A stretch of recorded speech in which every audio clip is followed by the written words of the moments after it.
Students, hello guys, আজকে আমরা নবম শ্রেণীর গণিতের কোষে দেখি 5.7 এর কোয়েশ্চেন করব। দ্যাট মিন্স আমাদের রৈখিক সহসমীকরণের চ্যাপ্টারটি হচ্ছিল, আর 5.7 এর 5টি কোয়েশ্চেন অলরেডি কমপ্লিট হয়ে গিয়েছিল। আজকে আমরা স্টার্ট করব কোয়েশ্চেন নাম্বার 6 থেকে। আগের কোয়েশ্চেনগুলো যদি দেখে না থাকো, এই ভিডিও ডেসক্রিপশন বক্সে সমস্ত লিংক দেওয়া আছে, সেখান থেকে দেখে নাও। দেখো 6 দাগের কোয়েশ্চেন কি বলছে দেখি। মারিয়া তার খাতায় দুটি এমন সংখ্যা লিখেছে। মারিয়া তার খাতায় দুটি সংখ্যা লিখেছে। তো ধরে নিচ্ছি কি, ধরি প্রথম সংখ্যাটি x এবং দ্বিতীয় সংখ্যাটি y। ধরি প্রথম সংখ্যাটি x এবং দ্বিতীয় সংখ্যাটি y। ঠিক, তারপরে কি বলছে দেখি। বলছে প্রথম সংখ্যার সঙ্গে 21 যোগ করলে। আমাদের কি এই চ্যাপ্টারের কোয়েশ্চেন গুলো আমরা কিভাবে করতাম, যে ওয়ার্ড প্রবলেমস গুলো দিয়ে দিয়েছি সেখান থেকে দুটো সমীকরণ তোমাকে আগে বের করে নিতে হবে। এতদিন আমরা করে আসছিলাম কি, সমীকরণ দেওয়া ছিল তার সমাধান। এখানে কি সমীকরণ নিজে থেকে তৈরি করতে হবে, তারপর সমাধান করতে হবে। তো কিভাবে সমীকরণটা তৈরি করবো, দেখো কি রিলেশন বলছে, প্রথম সংখ্যার সঙ্গে 21 যোগ করলে। যেটা বলছে জাস্ট সেটা আমি লিখছি। প্রথম সংখ্যা x, তার সঙ্গে 21 যোগ করলে কি হয়ে যাবে বলছে, যোগ করলে তার দ্বিতীয় সংখ্যার দ্বিগুণ হবে। তৃতীয় সংখ্যা y, বলছে এটা কার দ্বিগুণ হয়ে যাবে, দ্বিতীয় সংখ্যা তার দ্বিগুণ হয়ে যাবে। তাহলে এটাই আমাদের প্রথম ইকুয়েশন, প্রথম সমীকরণ। তাহলে এখানে আমাকে লিখতে হবে প্রশ্নানুসারে। দ্যাট মিনস প্রশ্নতে যেটা দিয়ে দিয়েছে সেই অনুসারে আমরা লিখতে পারি x + 21 = 2y। এটা আমাদের প্রথম সমীকরণ। এবং দ্বিতীয় সমীকরণ কিভাবে হবে দেখো, আবার বলছে কি দ্বিতীয় সংখ্যার সঙ্গে 12 যোগ করলে। তো দ্বিতীয় সংখ্যাকে আমি y ধরে নিয়েছি, দ্বিতীয় সংখ্যার সঙ্গে 12 যোগ করলে সেটা কি হয়ে যাবে বলছে দেখি। সেটা বলছে প্রথম সংখ্যার দ্বিগুণ হয়ে যাবে। তাহলে প্রথম সংখ্যা x, তার দ্বিগুণ হয়ে যাবে। তাহলে এটা দ্বিতীয় সমীকরণ। দুটো সমীকরণ পেয়ে গেলাম। তো হিসাব করে মারিয়ার লেখা সংখ্যা দুটি লিখি। তো তোমাকে x আর y কি কি সেই সংখ্যা দুটি লিখতে হবে। তো এই দুটো ইকুয়েশন আমরা পেয়ে গেলাম। এটাকে সলভ করো যে কোনো পদ্ধতিতে, যার যেটা ইচ্ছা, অপনয়ন, পরাবর্ত, ঠিক আছে, বজ্রগুণন, তুলনামূলক। তো আমি তোমাদেরকে বলেছি আমি সবসময় অপনয়ন পদ্ধতিতেই সলভ করি, কারণ ওটাই আমার সব থেকে বেশি ভালো লাগে। তো তোমরা যে যার ইচ্ছা মতন করো। তো অপনয়ন পদ্ধতিতে আমি যদি সলভ করি, তার জন্য কি করতে হয় আমাদের, একটা সমীকরণের নিচে, আচ্ছা তারও আগে আমি এগুলোকে সব একদিকে নিয়ে এসে এগুলোকে একটু সিম্পলিফাই করি, তারপরে আমি পদ্ধতিটা করছি। কারণ এগুলো ওয়াই দেওয়া টার্ম করে দেখো রাইট হ্যান্ড সাইড রয়েছে। তো সব যদি একদিকে নিয়ে আসি, এটা হয়ে যাবে x - 2y = -21। আর এই সমীকরণটা কি হয়ে যাবে, এই সমীকরণটা হয়ে যাবে আমাদের, আগে x দেওয়া টার্মটা নিয়ে এসো, -2x + y = -12। ঠিক, এবার আমাদের কি কাজ, মনে করো এটা 3 নম্বর সমীকরণ, এটা 4 নম্বর সমীকরণ। এবার অপনয়ন পদ্ধতিতে সলভ করতে গেলে হয় x এর কোএফিসিয়েন্ট না হয় y এর কোএফিসিয়েন্ট তোমাকে সেম করতে হবে। তো এখানে দেখো -2x আছে, এখানে কি যদি 2 দিয়ে শুধুমাত্র 3 নম্বর সমীকরণটাকে 2 দিয়ে গুণ করে দিই, তাহলে দেখো x এর কোএফিসিয়েন্ট আমাদের কি হবে, সমান হয়ে যাবে। তাহলে সেটাই লিখি, 3 নম্বর সমীকরণকে এখানে লিখবে, ঠিক আছে, 3 নম্বর সমীকরণকে 2 দিয়ে গুণ করে পাই। 2 দিয়ে গুণ করলে কি পাবো দেখি, 3 নম্বর সমীকরণকে উপরে লিখছি, ঠিক আছে, এদিকে পোর্শনটা এখান থেকে সরিয়ে দিচ্ছি আমি। তো 3 নম্বর সমীকরণকে যদি আমি 2 দিয়ে গুণ করি, পেয়ে যাবো 2x - 2 দুগুণে 4y, প্রতিটি টার্মকে 2 দিয়ে গুণ করতে হবে, মাইনাস আমাদের 42। ঠিক, আর ঠিক তার নিচে 4 নম্বর সমীকরণটা লিখে দাও, -2x + y = -12। এবার দেখো এটা অলরেডি অপোজিট সাইন হয়েই আছে, তো কেটে যাবে। আর এখানে আমাদের কি সাইন চেঞ্জ করার দরকার নেই, কারণ এটা +2x, এটা -2, -4y + y, that means -3y = কত, 4 আগে 54, মাইনাস ও ক্যান্সেল হয়ে গেল। দিস ইমপ্লাইজ y কত হয়ে গেল, 54/3। 3 দিয়ে কেটে যাবে, 3 একে 3, হাতে 2, 24, 3 আসতে 24। তাহলে দেখো দ্বিতীয় সংখ্যা পেয়ে গেলাম অলরেডি আমাদের 18। দ্বিতীয় সংখ্যা পেয়ে গেলাম অলরেডি 18। এবার প্রথম সংখ্যাটা বের করতে হবে। তার জন্য যে কোনো সমীকরণে 3 নম্বর অথবা 4 নম্বরে y = 18 বসিয়ে দাও। তো মনে করো 4 নম্বর সমীকরণে বসাচ্ছি, তাহলে 4 নম্বর সমীকরণে y = 18 বসিয়ে পাই, এটা লিখবে। তো 4 নম্বর সমীকরণ আমাদের এটা ছিল। চলো দেখি এখানে আমি 18 বসিয়ে দিই কি হবে দেখি। এখানে যদি আমি 18 বসিয়ে দিই, this implies minus 2x plus 18 is equal to minus 12.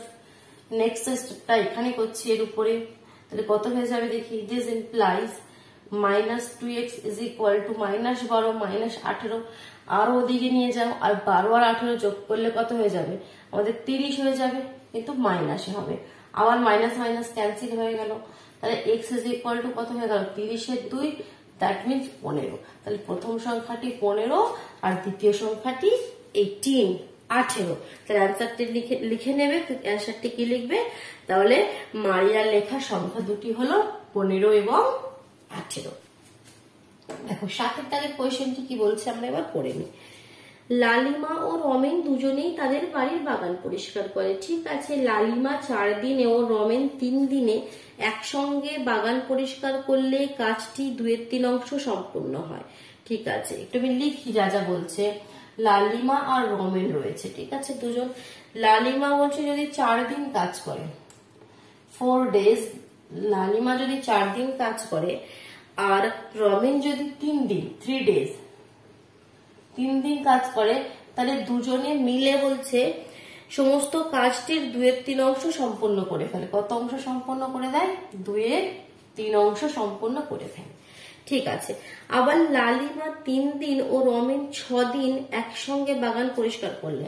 আবার নেক্সট স্টেপে আবার একটা বলছে কি লালিমা 3 দিন 3 days আর আমাদের রমেন কদিন, রমেন 6 days 6 দিন কাজ করলে দুজনে মিলে কাজটির কত অংশ করে ফেলে, দুজনে মিলে বাগান পরিষ্কার করলে কাজটির 11/12 অংশ সম্পূর্ণ করে, 11/12 অংশ সম্পূর্ণ করে। এটা 2/3 অংশ। তো কোয়েশ্চেনটিতে চেয়েছে কি সহজ সমীকরণ গঠন করি এবং সমাধান করে লালিমা ও রমেনের পৃথকভাবে কাজটি করলে কতদিনে শেষ হবে সেটা হিসেব করে লেখো। কি চেয়েছে সেটা বুঝতে পারছো? বলছে লালিমা যদি একা কাজ করে তাহলে সমস্ত কাজটি কতদিনে করবে, আবার রমেন যদি একা করে মানে বাগানটি পরিষ্কার করে একা, কেউ তাকে হেল্প করছে না, তাহলে রমেন কতদিনে করবে। তাহলে তোমাকে আগে ধরে নিতে হবে, ধরি লালিমা সমস্ত কাজটি x দিনে সম্পন্ন করে। তাহলে আমাকে ধরে নিই, ধরি লালিমা সমস্ত কাজটি, সমস্ত কাজ মানে কি এক অংশ, এরকম কোয়েশ্চেনে সমস্ত কাজকে হোল ওয়ার্ককে আমরা এক অংশ ধরি। ধরি লালিমা সমস্ত কাজটি x দিনে সম্পূর্ণ করে এবং এর সাথে আমি লিখি এবং রমেন সমস্ত কাজটি y দিনে সম্পূর্ণ করে। ধরি লালিমা সমস্ত কাজটি x দিনে সম্পন্ন করে এবং রমেন সমস্ত কাজটি y দিনে সম্পন্ন করে। এবার যেটা বলে দিয়েছি দেখো তো, এবার সমস্ত কাজ মানে কত, এক অংশ, সেটা আমি লিখে দিচ্ছি একবার। সমস্ত কাজ ইজ ইকুয়াল টু এক অংশ। ঠিক, এবার যেগুলো বইয়ে দিয়ে দিয়েছে দেখো, বইয়ে কি বলেছে সে 4 দিনে, প্রথম আমাদের কন্ডিশনে বলেছে লালিতা 4 দিন কাজ করেছে, লালিমা 4 দিন কাজ করেছে আর রমেন কত দিন কাজ করছে, 3 দিন। তাহলে লালিমা 4 দিনে কতটা কাজ করেছে আর রমেন 3 দিনে কতটা কাজ করেছে। লালিমা x দিনে এক অংশ কাজ করে, তাই তো আমি এটাই ধরে নিলাম, আমি ধরেই তো নিলাম কি লালিমা সমস্ত কাজটি x দিনে সম্পন্ন করে। তো এখান থেকে আমি লিখতে পারি কি লালিমা x দিনে এক অংশ কাজ সম্পূর্ণ করে। এটা বোঝে ব্যাপারটা, আমি রাফ এটা বোঝাচ্ছি। এখান থেকে আমি বলতে পারি কি লালিমা x দিনে এক অংশ কাজ সম্পূর্ণ করে। তাহলে একদিনে কত কাজ সম্পূর্ণ করবে, 1 x, আর 4 দিনে কত কাজ সম্পূর্ণ করবে, 4/x। তাহলে লালিমা 4 দিনে কতটা কাজ করে, 4/x, এত অংশ। সিমিলারলি দ্যাট মিনস যত দিন বলবে সেটা উপরে যাবে আর যত অংশ কাজ সেটা নিচে আসবে। এই কন্ডিশনটা মনে রাখবে কি এরকম কোয়েশ্চেনে যেটা সময়টা, ঠিক আছে, সময়টা উপরে যাবে আর মোট যে কাজের অংশটা সেটা নিচে আসবে। ঠিক আছে, তাহলে এত বড় ক্যালকুলেশন আর প্রতি ক্ষেত্রে করার দরকার নেই। তাহলে দেখেই এবার বলে দেবে কি হবে। তাহলে লালিমা 4 দিনে কতটা কাজ করে, 4/x অংশ। রমেন 3 দিনে কতটা কাজ করবে, রমেনের সময় 3, রমেনের কাজের অংশ y, তাহলে 3/y। আর এই দুটো কাজ মিলে কত অংশ বলছে, 2/3 অংশ। তাহলে এখান থেকে আমরা কি লিখতে পারি প্রশ্নানুসারে, দেখো এখানটা আমি ক্লিয়ার করছি। তাহলে এখান থেকে প্রথম কন্ডিশনটা যেটা লিখতে পারি প্রশ্নানুসারে কি, লালিমা 4 দিনে কত কাজ করেছে, 4-এর x, আর রমেন 3 দিনে কত কাজ করেছে, 3/y, আর এই দুটো কাজ মিলে কত বলছে, 2/3 অংশ। ক্লিয়ার? এই ইকুয়েশনটা তোমাকে বুঝতে হবে, ঠিক আছে। অনেক জায়গায় তুমি দেখে থাকবে কি এই ইকুয়েশনটা লেখা রয়েছে, সমীকরণটা তো সেটা তোমরা জাস্ট লিখে দিলে কি এরকম ভাবে, কিন্তু কেন হলো সেটা তো বুঝতে হবে। এই 4-এর x, 4/x বা 3/y এটা আসে কিভাবে, এরকম ভাবে আসে। x দিনে এক অংশ কাজ করে, কারণ আমরা ধরেই নিয়েছি লালিমা সমস্ত কাজটি x দিনে সম্পূর্ণ করে, দ্যাট মিন্স x দিনে পুরো এক অংশ কাজ করছে। তাহলে একদিনে কত করে 1-এর x, 4 দিনে কত করে 4-এর x, 5 দিনে কত করে 5-এর x, 6 দিনে কত করে 6-এর x। ক্লিয়ার? তো এটা প্রথম সমীকরণ। সিমিলারলি দ্বিতীয় সমীকরণটা কি হয়ে যাবে, দ্বিতীয় কন্ডিশনটা কি ছিল, দ্বিতীয় কন্ডিশনে বলেছিল আমাদের লালিমা 3 দিন আর রমেন 6 দিন। তাহলে লালিমা 3 দিনে কত কাজ করবে, 3/x, আর রমেন 6 দিনে কত কাজ করবে, 6/y, সেটা কত ছিল, 11/12 অংশ। তাহলে এটা দ্বিতীয় সমীকরণ, জাস্ট সমীকরণ গঠন করে ফেললাম। এবার এগুলোকে কি করতে হবে, সমাধান। এবার দেখো এটা সমাধান করার জন্য নিচে 4/x, 3/y, নিচে ডিনোমিনেটর xy আছে।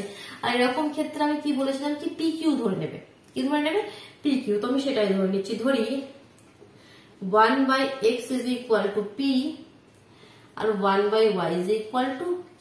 তাহলে এই সমীকরণটা কিসে চেঞ্জ হয়ে যাবে, 4p plus 3q is equal to 2/3, এবং দ্বিতীয় সমীকরণটা কিসে চেঞ্জ হয়ে যাবে, 3p plus 6q is equal to 11/12।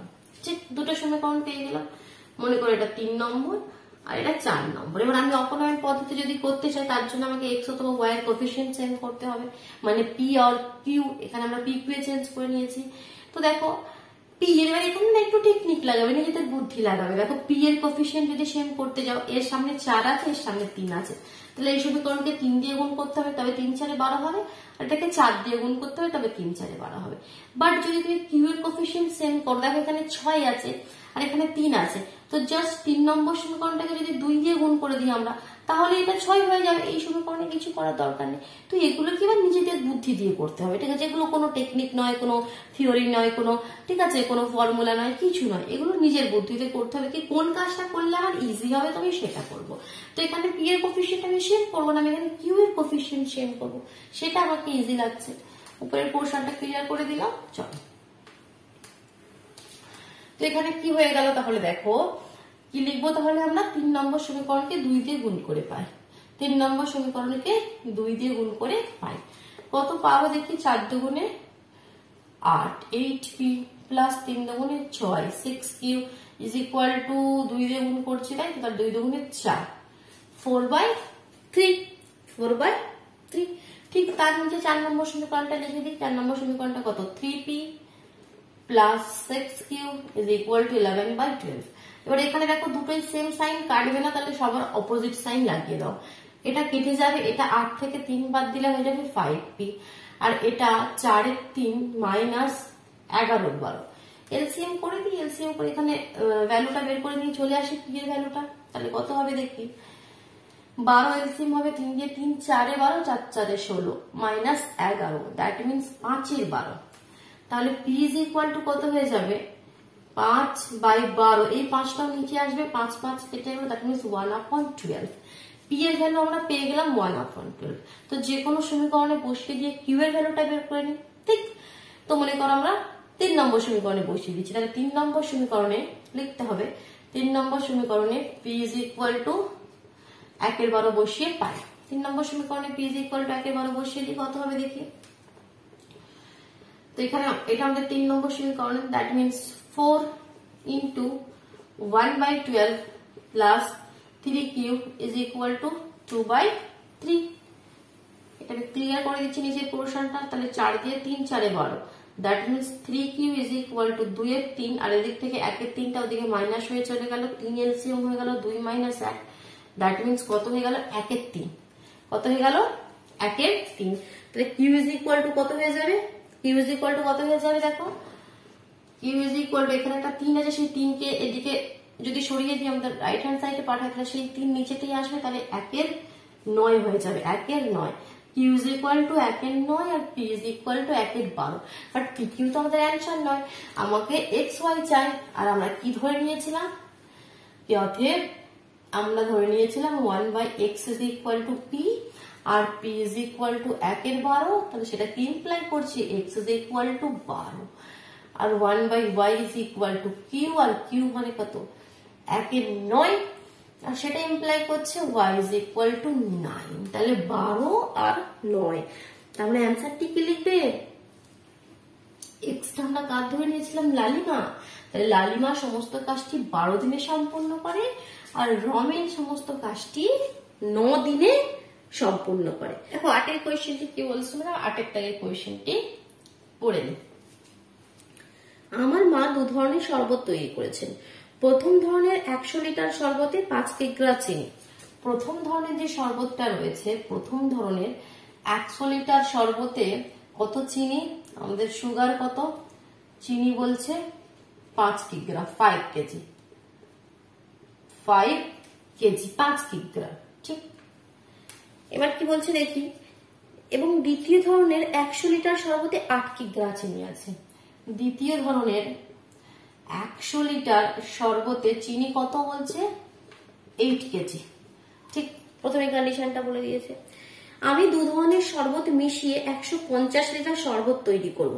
এগুলো কোয়েশ্চেনের মধ্যে লিখবে না, ঠিক আছে, এগুলো আমি জাস্ট বোঝানোর জন্য, কোয়েশ্চেনটা এখান থেকে স্টার্ট হয়নি, এটা কন্ডিশনটা লিখলাম বোঝানোর জন্য। কোয়েশ্চেন এখান থেকে স্টার্ট হবে, সেখান থেকে তোমরা লিখবো ভালোভাবে।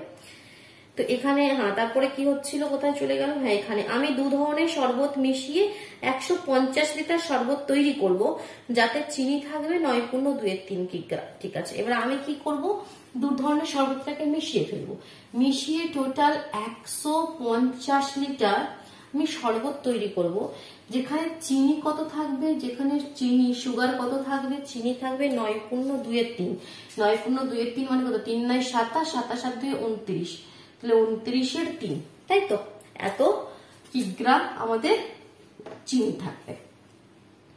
সহসমীকরণ গঠন করে হিসাব করে দেখি কি 150 লিটার শরবতে 2 ধরনের শরবত কতটা পরিমাণ আছে।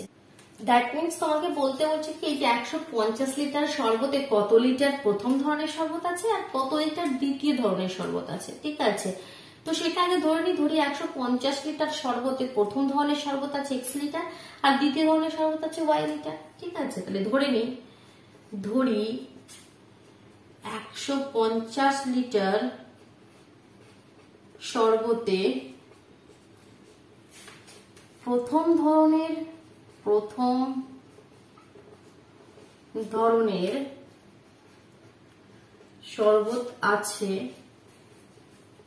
ধরনের শরবত আছে x লিটার এবং দ্বিতীয় ধরনের শরবত আছে y লিটার, ঠিক। প্রথম ধরনের শরবত আছে x লিটার, দ্বিতীয় ধরনের শরবত আছে y লিটার। এবার কন্ডিশন কিভাবে নিয়ে আসবো, সমীকরণ কিভাবে তৈরি করব, এই x লিটার আর এই y লিটার মিলেই তো 150 লিটার, কি 150 litre, x litre y litre মিলেই তো 150 লিটার, কারণ 150 লিটার শরবতে বলছি x লিটার প্রথম ধরনের শরবত আর y লিটার দ্বিতীয় ধরনের শরবত। দ্যাট মিনস এখান থেকে আমরা একটা কন্ডিশন তো পেয়ে গেলাম, x plus y is equal two 150, এটাই তো আমাদের ফার্স্ট সমীকরণ হয়ে গেল। এখানে লিখতে হবে প্রশ্নানুসারে একটাই কন্ডিশন পেয়ে গেলাম। এবার সেকেন্ড কন্ডিশনটা কিভাবে পাবো, সেকেন্ড কন্ডিশনটা আমরা পাবো এই যে এটা বলেছে কি 150 লিটার শরবতে চিনি আছে কত, 29.3 কেজি, এত কিগ্রা চিনি আছে। আমরা এবার আলাদা ভাবে বের করি কি 150 লিটার শরবত মানে কি, x লিটার প্রথম ধরনের শরবত ওয়াই লিটার দ্বিতীয় ধরনের শরবত। তাহলে প্রথম ধরনের শরবতের চিনিটা বের করব, দ্বিতীয় ধরনের শরবতের চিনিটা বের করব, করে দুটোকে অ্যাড করে দেবো, তার মানে হচ্ছে 29-3 গ্রাম চিনি, মোট চিনি যেটা 150 লিটার শরবতে। তো এবার আমাদের সেটাই কাজ, কি এক্স লিটার শরবতের চিনি কতটা আছে সেটা কিভাবে বের করব। আমাকে বলে দিয়েছে কি 100 লিটার শরবতে কত চিনি থাকে, 5 কিগ্রা চিনি থাকে, তাই তো। তাহলে এখানে যদি একটু লিখে করি, এদিকের পোর্শনটা একটু এখান থেকে ক্লিয়ার করে দিচ্ছি, ঠিক আছে। 100 লিটার শরবতে চিনি বলছে 5 কিগ্রা, বলে দিয়েছে 100 লিটার। এখানে একটু প্রথম ধরনের শরবত, কারণ দু ধরনের শরবত এটা লিখে দেবে। 100 লিটার প্রথম ধরনের শরবতে চিনি 5 কিগ্রা, তাহলে 1 লিটার শরবতে চিনি কত, 5/100। আর এক্স লিটার প্রথম ধরনের শরবত কত, এক্স লিটার, তাহলে এক্স লিটার শরবতে চিনি কত, 5x/100, 5 দিয়ে কেটে দিলে 20, দ্যাট মিনস x/20 এত কিগ্রা প্রথম এক্স লিটার শরবতে চিনি আছে। তাহলে সিমিলারলি প্রথম ইকুয়েশনটা এখানে সাইডে রাখি, এটা মুছে দিলাম। প্রথম ইকুয়েশনটা ছিল x + y = 150, এটা আমাদের ফার্স্ট ইকুয়েশন ছিল, ঠিক। এবার সিমিলারলি y লিটার দ্বিতীয় ধরনের শরবতে তাহলে চিনি কত হবে, y লিটার দ্বিতীয় ধরনের শরবতে চিনি আছে, সিমিলারলি এর মতনই হবে। তাহলে তোমাদের 100 লিটারে কত থাকতো, 100 লিটারে থাকতো 8 কিগ্রা চিনি, তাহলে 1 লিটারে 8/100, আর তোমাদের y লিটারে 8y/100, ঠিক 8y/100। এখানে 5 ছিল, 5x/100, এখানে 8y/100, তাহলে 2 দিয়ে কাটাকুটি করে দিলে 4, 50, 2 দিয়ে করে দিলে 25, আর 2, দ্যাট মিনস 2y/25 এত কিগ্রা চিনি আছে y লিটার দ্বিতীয় ধরনের শরবতে। তাহলে এই এত কিগ্রা চিনি প্লাস এত কিগ্রা চিনি ইজ ইকুয়াল টু বইয়ে দিয়ে দিয়েছে মোট চিনি কত আমাদের 29/3। তাহলে এখান থেকে আমাদের সেকেন্ড ইকুয়েশন হয়ে গেল x/20 plus 2y/25 is equal two কত, 29/3।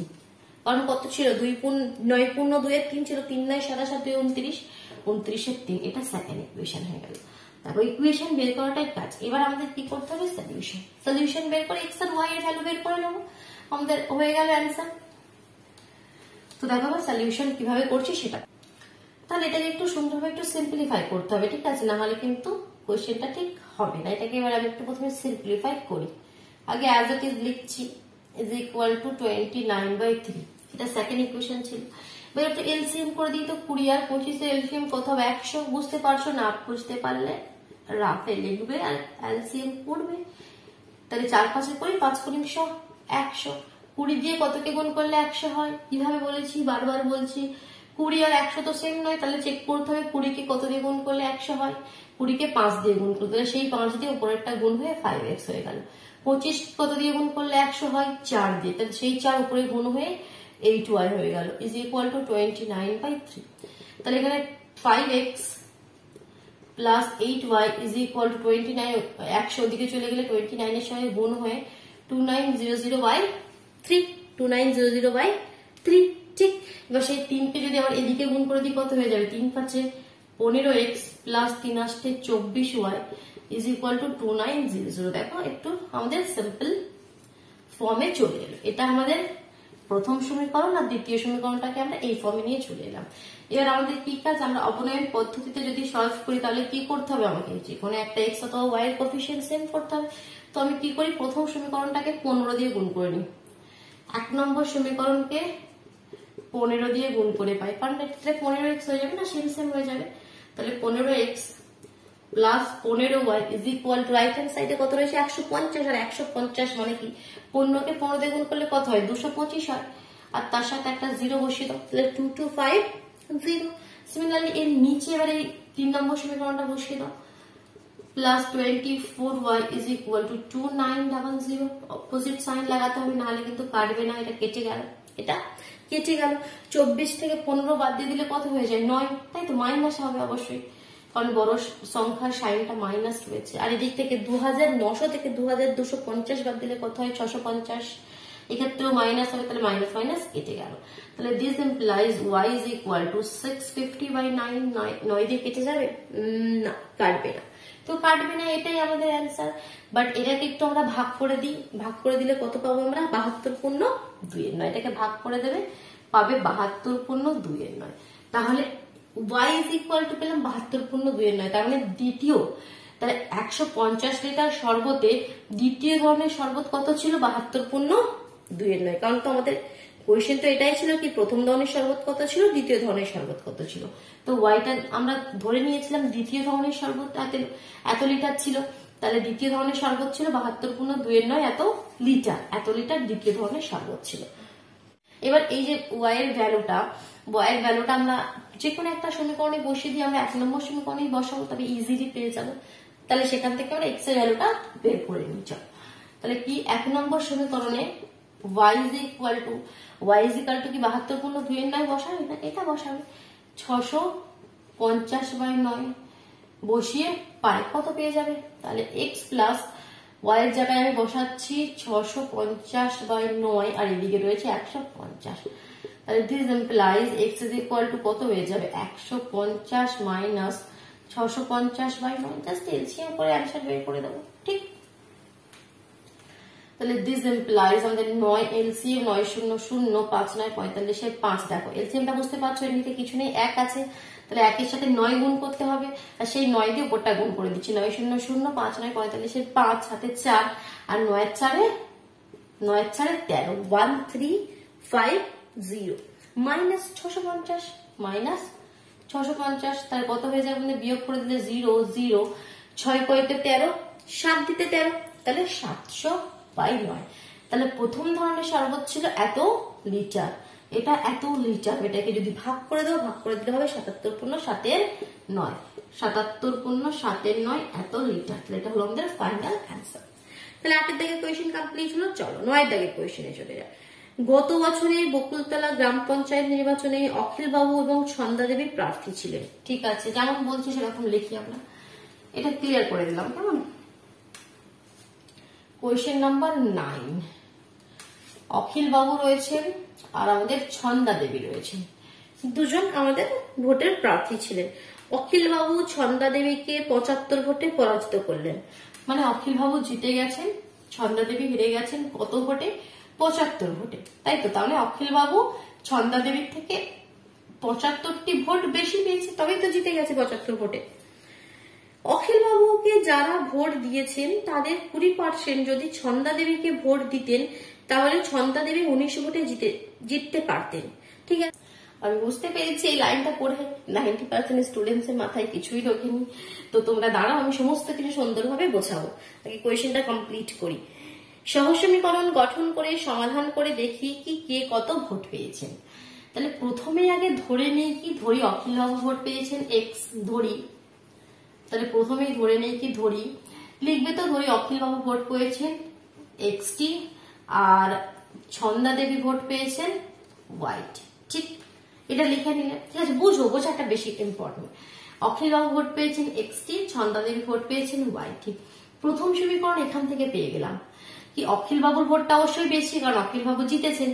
আর অখিল বাবু আর ছন্দা দেবীর ভোটের মধ্যে ডিফারেন্স কত? 75। তাই তো অখিল বাবু তো 75টি ভোট বেশি পেয়েছেন। দ্যাট মিনস এখান থেকে আমরা প্রশ্নানুসারে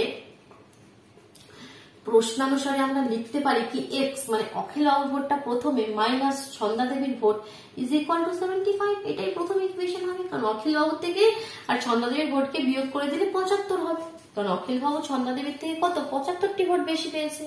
ঠিক, তো এটা হয়ে গেল আমাদের প্রথম ইকুয়েশন। এবার সেকেন্ড ইকুয়েশন কিভাবে করবো, সেখানে দেখো অনেক কিছু গোলমেলে বলেছে, সেটা এবার আমি তোমাদেরকে এক এক করে বোঝাই। তো প্রথমে বলেছেন কি অখিল বাবুকে যারা ভোট দিয়েছেন তাদের 20%। তাহলে অখিল বাবুকে কতজন ভোট দিয়েছেন? এক্স জন। অখিল বাবু এক্সটি ভোট পেয়েছে, তাহলে তার 20%। তার মানে অখিল বাবুর ভোটের, লেখো অখিল বাবুর ভোটের 20% মানে কত? x × 20/100। 100, 0 0 কেটে গেল, 2 তে 5 দুগুণে 10, তার মানে x এর 5। অখিল বাবুর ভোটের 20% মানে কত? x/5। তো কি হয়েছে বলছে এই x/5 যদি ছন্দা দেবীকে ভোট দিতেন, ঠিক আছে, এতজন যদি ছন্দা দেবীকে ভোট দিতেন তাহলে ছন্দা দেবী 19 ভোটে জিততে পারতেন, তাহলে ছন্দা দেবীর 19টি ভোট বেশি হয়ে যেত। তাহলে অখিল বাবুর ভোটের 20% মানে x/5 এতটি ভোট যদি ছন্দা দেবীকে দিয়ে দিত তাহলে অখিল বাবুর কাছে কত ভোট থাকতো? তখন তার x থাকতো না।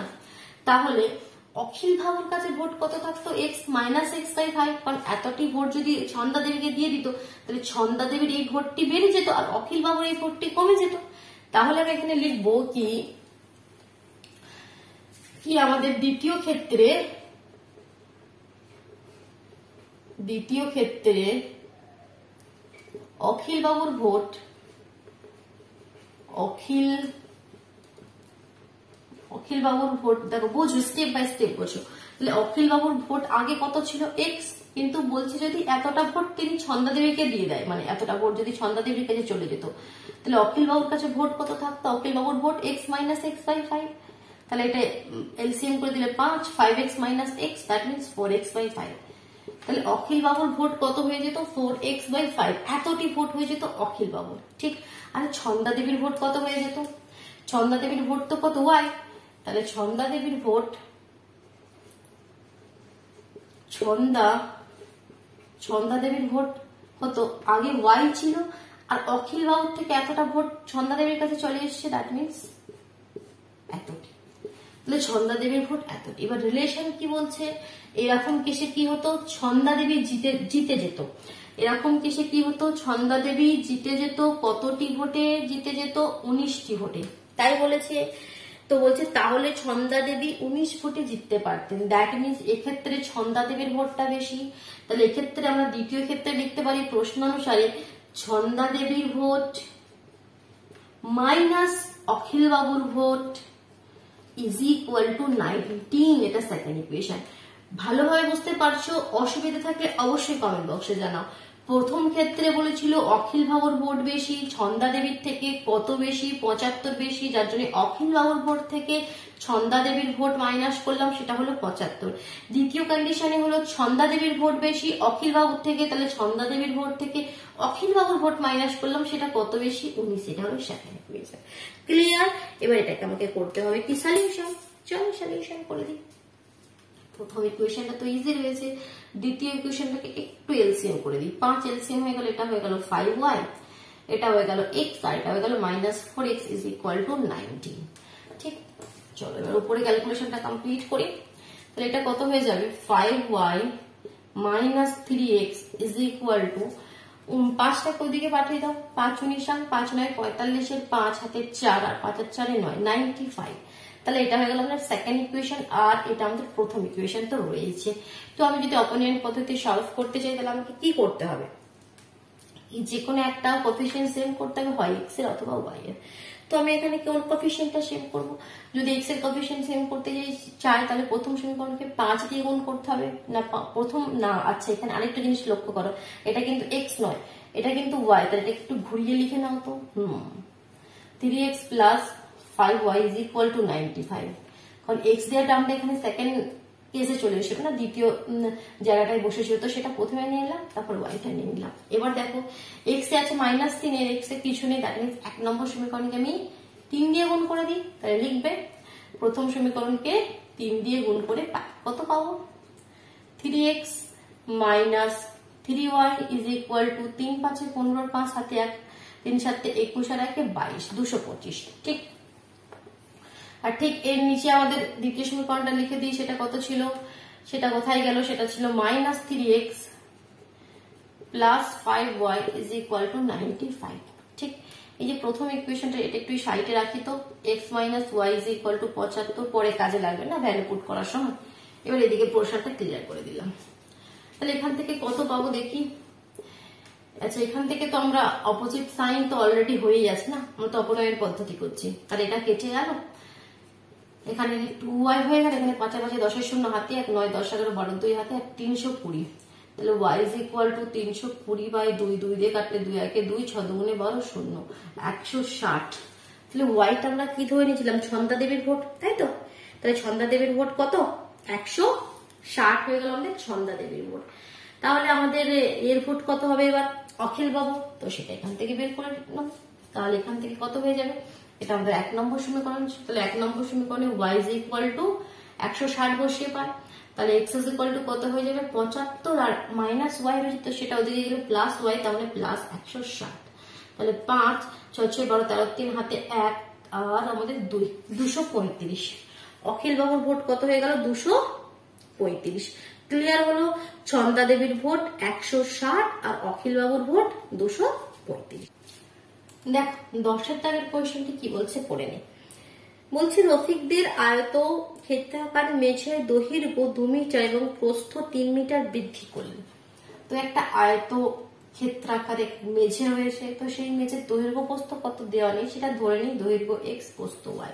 কন্ডিশন কি বলছে, দৈর্ঘ্য 2 মিটার এবং প্রস্থ 3 মিটার বৃদ্ধি করলে, দৈর্ঘ্য 2 মিটার বৃদ্ধি করলে কত হয়ে যাবে, x প্লাস 2, আর প্রস্থ 3 মিটার বৃদ্ধি করলে কত হয়ে যাবে, x প্লাস 3, তাই তো? তাদের ক্ষেত্রফল বলছে 75 বর্গমিটার বৃদ্ধি পায়। তাহলে আগে ক্ষেত্রফল কত ছিল, যখন দৈর্ঘ্য x ছিল আর প্রস্থ y ছিল, তখন ক্ষেত্রফল মানে কি দৈর্ঘ্য গণিত প্রস্থ মানে কি x y। তাহলে সেকেন্ড কন্ডিশনে কি বলছে, ক্ষেত্রফলটা আরো 75 বর্গমিটার বেশি হয়ে যাবে। তাহলে কন্ডিশন আমরা পেয়ে গেলাম এখান থেকে। তাহলে প্রথমে ধরে নেবে, ধরি আয়তক্ষেত্রাকার মেঝেটির দৈর্ঘ্য x আর প্রস্থ y। তাহলে প্রশ্ন অনুসারে আমরা কি লিখতে পারবো, প্রশ্ন অনুসারে আমরা কি লিখতে পারবো, লিখে করবে, ঠিক আছে? আমি জাস্ট ইকুয়েশন দুটো তোমাদেরকে তৈরি করাচ্ছি। তো আমাদের কন্ডিশন কি হয়ে গেল, তাহলে দ্বিতীয় ক্ষেত্রে আমাদের দৈর্ঘ্য যদি x 2 মিটার বৃদ্ধি করি, তাহলে x প্লাস 2 দৈর্ঘ্য ইন্টু প্রস্থ কত এখন y প্লাস 3, তাহলে বলছে দৈর্ঘ্য ইন্টু প্রস্থ মানে কি ক্ষেত্রফল, আর ক্ষেত্রফলটা কত বলছে, সেটা বলছে আগের ক্ষেত্রফলের থেকে 75, আগের ক্ষেত্রফলের থেকে 75 বর্গমিটার বৃদ্ধি পায়, মানে কি বেশি। কন্ডিশন বোঝা গেল, আগে ছিল দৈর্ঘ্য x আর প্রস্থ y, তাহলে ক্ষেত্রফল কত ছিল xy।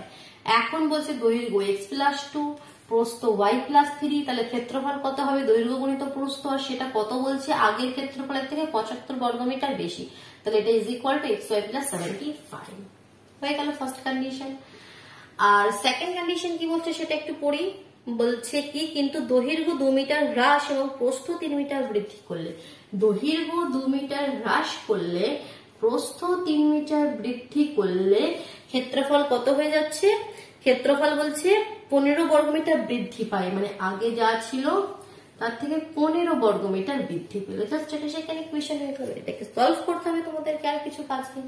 তো দেখো সলভ করার জন্য প্রথমে এটা দেখো মাল্টিপ্লাই করে সমস্ত কিছু এখানে ভাঙতে হবে। That means xy plus 3x plus 2y plus 6 is equal two xy plus 75। এই যে xy টার্ম এগুলো কেটে যাবে, মানে এগুলো থাকলে তো আমাদের কোয়েশ্চেন সলভ করতে আমরা পারবো না, এগুলো সবসময় দেখবে কেটে যাবে। তাহলে এখানে কত হয়ে গেল দেখো, 3x প্লাস 2y, 6 যদি ওদিকে চলে যায় মাইনাস হয়ে যাবে, তাহলে মাইনাস হয়ে গেলে 75 থেকে 6 বাদ চলে গেলে 69। তাহলে এটা আমাদের হয়ে গেল 3 নম্বর সমীকরণ। সিমিলারলি সেকেন্ড ইকুয়েশনটাকেও আমাকে একটু সিম্পলিফাই করতে হবে। তো উপরের পোর্শনটা ক্লিয়ার করে দিই, এদিকে পোর্শনের আর কোনো প্রয়োজন নেই। তো সেকেন্ড ইকুয়েশনটা কি হয়ে গেল দেখো আমাদের, তাহলে xy plus 3x minus 2y minus 6 is equal two xy plus 15। তাহলে এখানে xy কেটে যাবে, তাহলে এখান থেকে পাবো 3x মাইনাস 2y মাইনাস 6, ওদিকে গেলে প্লাস 6 হয়ে যাবে, আর 15 আর 6 কত হয়ে যাবে 21। এটা 4 নম্বর সমীকরণ। 3 আর 4 পেয়ে গেছি, এবার আমাকে কি করতে হবে, অপনয়ন পদ্ধতিতে সলভ করবো আমি। তো তোমরা যে যার মতন পদ্ধতি ইউজ করতে পারো। অপনয়ন পদ্ধতিতে সলভ করতে গেলে দেখো কোফিশিয়েন্ট অলরেডি সেম আছে, x এর কোফিশিয়েন্টও সেম আছে, y এর কোফিশিয়েন্টও সেম আছে, তো কিছু করার দরকার নেই, জাস্ট এর নিচে সেকেন্ড ইকুয়েশনটাকে আমরা লিখে দিই। দেখো এবার এখান থেকে আমি x ও ক্যান্সেল করতে পারি, y ও ক্যান্সেল করতে পারি। y ক্যান্সেল করতে গেলে তো কিছু করার দরকারই নেই, জাস্ট অপোজিট সাইন হয়েই আছে, কেটে দাও। আর x যদি ক্যান্সেল করতে যাও তাহলে অপোজিট সাইন আবার দিতে হবে। আমি এখানে yটা ক্যান্সেল করে দিলাম, এই দুটো লাইন এখান থেকে ক্লিয়ার করে দিলাম। তাই এখান থেকে কত হয়ে গেল, 6x ইজ ইকুয়াল টু কত হয়ে গেল, 9 কে 10 এর শূন্য হাতে 1, 6 7 8 9, তাহলে এক্স ইজ ইকুয়াল টু 15, 6×15 হয়, তাহলে এক্স এর গেল 15।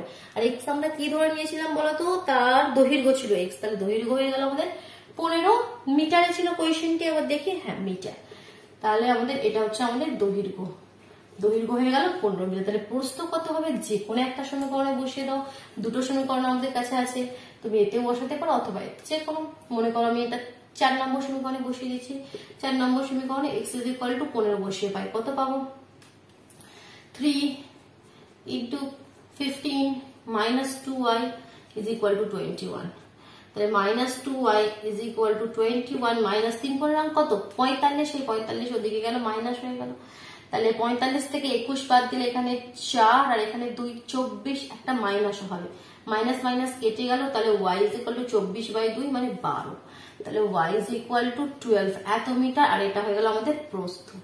তাহলে দৈর্ঘ্য 15 মিটার, প্রস্থ 12 মিটার। ক্লিয়ার হলো? ভালো লাগলো? অবশ্যই ভিডিওটিকে লাইক করে দিও, নিজের বন্ধুদের মধ্যে শেয়ার করে দিও, আর যদি জানে না তোমরা তাহলে চ্যানেল সাবস্ক্রাইব করে বেল আইকনটি প্রেস করে দিও, কেমন, তবেই তোমরা কিন্তু ঠিক সময় মতো নোটিফিকেশন গুলো পেয়ে যাবে। চলো তাহলে টাটা।